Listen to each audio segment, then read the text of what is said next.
On a quiet Saturday afternoon, when the city hummed softly beneath a gentle sky, Richard Hale, one of the most influential CEOs in the country, walked slowly through the park with his little daughter, Lily, holding her hand as though it were the only anchor keeping him from drifting into the sea of his own thoughts.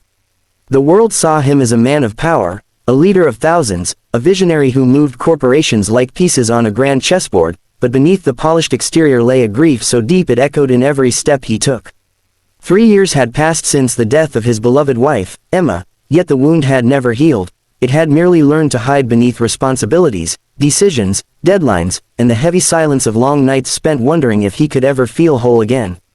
Lily, only 5 when her mother left the world, carried a different kind of strength, an innocent, almost heavenly faith, the kind that shines unbroken even in the darkest storm. She believed that her mother still watched over them, whispering little messages into her dreams, sending signals through the wind, and comforting her through the soft glow of morning sunbeams that touched her face. Richard admired her innocence but could not share her belief. He had closed the door on faith after losing Emma, telling himself that the world was ruled by logic, not miracles, numbers, not signs. But on this day, destiny had woven something unusual, something gentle, powerful, and utterly beyond anything he could predict.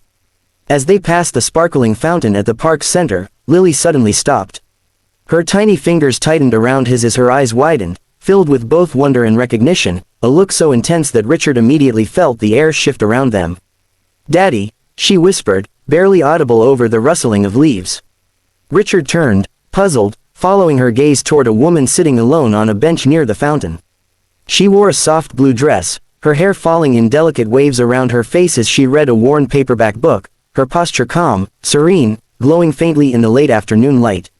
She looked like someone the universe had carved out of tranquility itself, as though she wasn't merely sitting in the world, but belonged to the quiet magic within it. Lily lifted her trembling hand and pointed. "Daddy, that's her." Her voice carried something ancient, something certain, something far too clear for a child her age.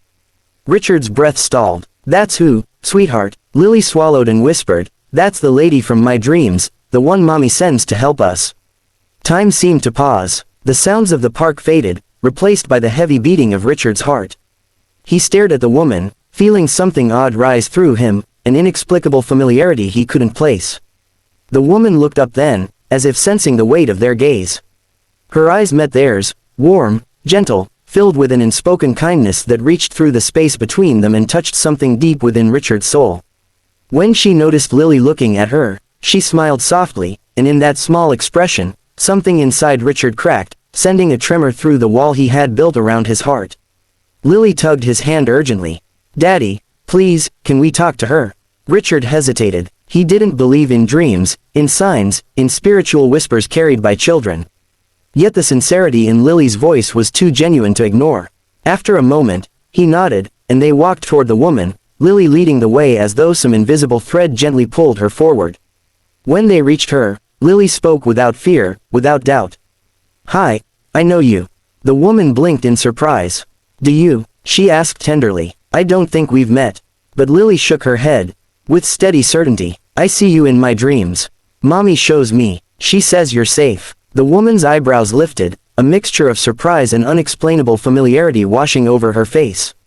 Before Richard could speak, Lily continued, "Mommy says you're supposed to help us. She says Daddy is sad even when he smiles." The woman's expression softened, her gaze shifting gently to Richard's. He felt exposed, seen in a way he hadn't allowed himself to be in years. Then the woman spoke. "My name is Grace." The name struck Richard like a wave. Grace. Emma used to tell him, "If anything ever happens to me, I hope someone full of grace helps you raise Lily." He had always assumed she meant the quality, never imagining it could be a prophecy. His knees nearly weakened. Grace closed the book in her lap, sensing the change in his breathing.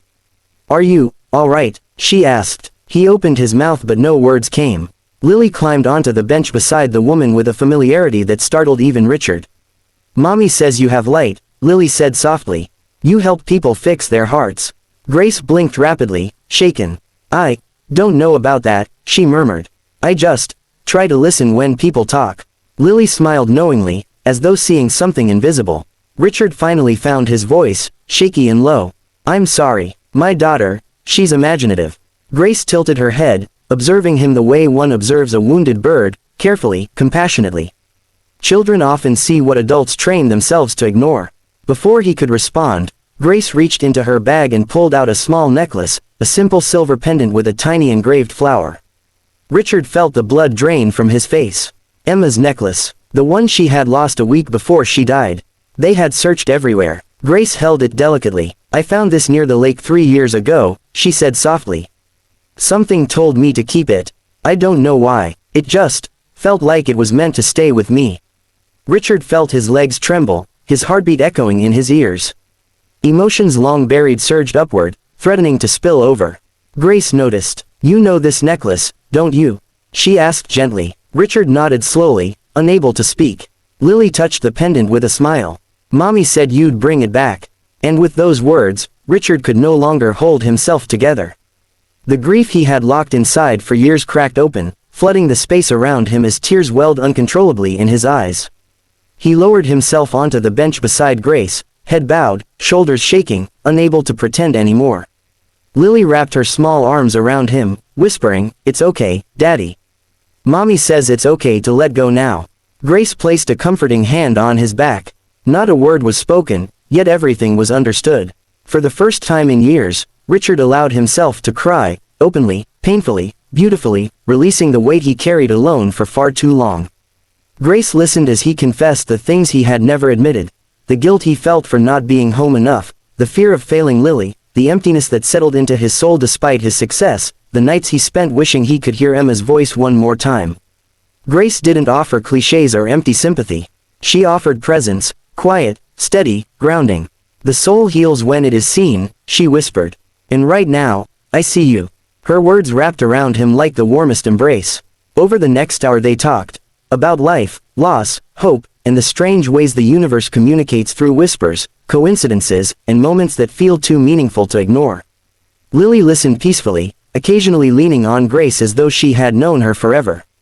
When the sun began to set, turning the sky shades of gold and rose, Lily looked up at Grace with a glowing smile. "Can we see you again?" she asked. Grace hesitated, then nodded. "I would like that." As they rose to leave, she said something that made Richard freeze. "I almost didn't come to the park today. I never come here, but something told me to, like a soft pull I couldn't explain." Richard felt chills trace his spine. Lily whispered, "Mommy pulled you." Over the next weeks, Grace became a gentle presence in their lives. She never assumed a role, never tried to replace anything or anyone. She simply brought light, through compassion, understanding, and a calm that made breathing easier.